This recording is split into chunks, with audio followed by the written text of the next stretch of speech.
You know that feeling when you have a big, complex idea in your head, but you're struggling to get it out in one clean sentence? Well, today, we're going to unlock a fantastic grammar tool that lets you do exactly that. It's called the noun clause. Let's dive in and see how it works.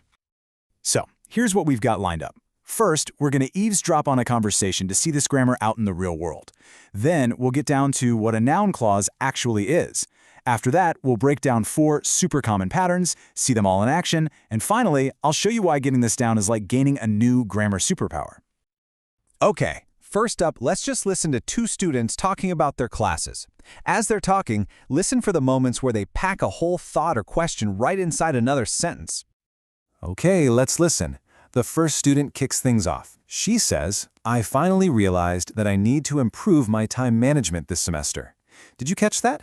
The whole idea, that I need to improve my time management, is acting like one single thing. It's the thing she realized.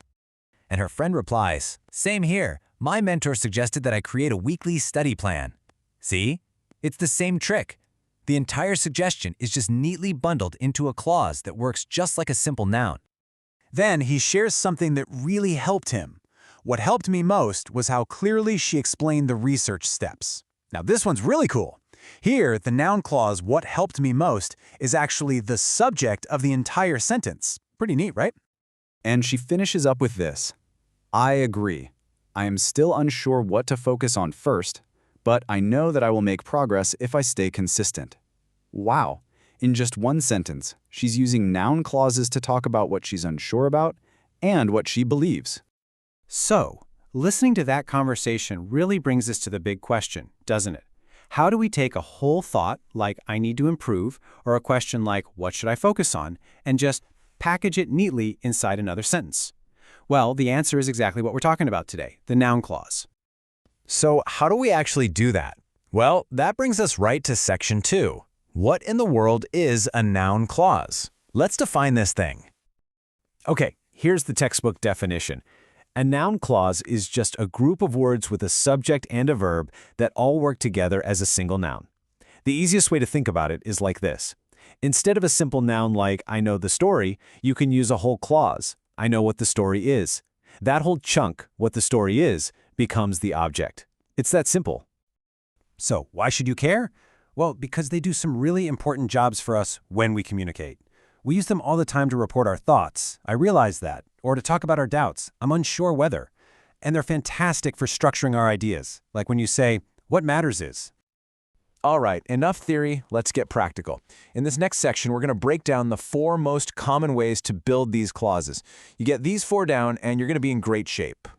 First up, we've got the most common one of all, the that clause. You'll see this all the time after verbs about thinking or saying something. Verbs like believe, realize, know, suggest. We use them to report facts, our beliefs, or other people's ideas. For instance, "I believe that confidence grows with practice." Or, how about, "She learned that discipline is essential." But here's a really important tip for sounding more natural. Look at that note. In everyday spoken English, we often just drop the word that. So you'll just hear, "I believe confidence grows with practice." It's faster, and it's how people really talk. Okay, our second pattern is the what clause. And just like the name says, these are the ones that start with our question words: what, where, why, when, how. Their job is to embed a specific piece of information inside a bigger sentence. Now, okay, lean in for this one. This is the single most important rule for noun clauses. Seriously. It's where almost everyone makes mistakes. The golden rule is this. The words inside the clause have to be in statement order, not question order. That means it's always subject, then verb. You're not actually asking a question, you're reporting the information from a question.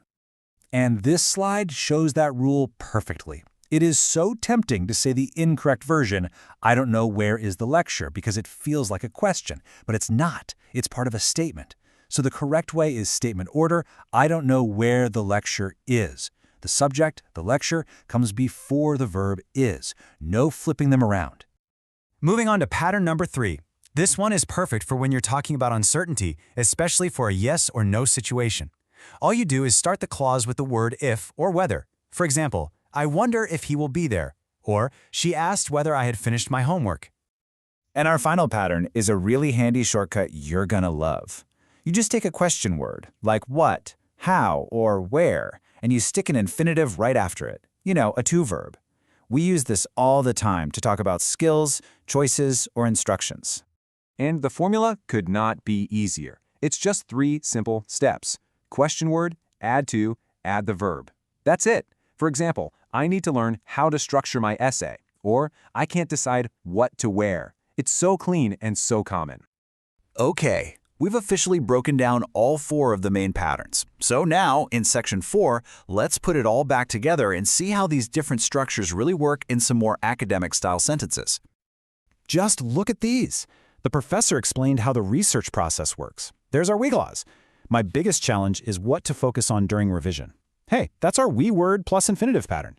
The advisor asked whether I had chosen my thesis topic. That's a perfect whether clause. And finally, I realized that success depends on daily habits. A classic that clause. You can really see how they let you express sophisticated ideas. And that brings us to our final section.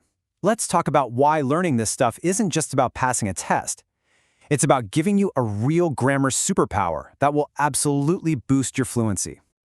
So, let's wrap this up.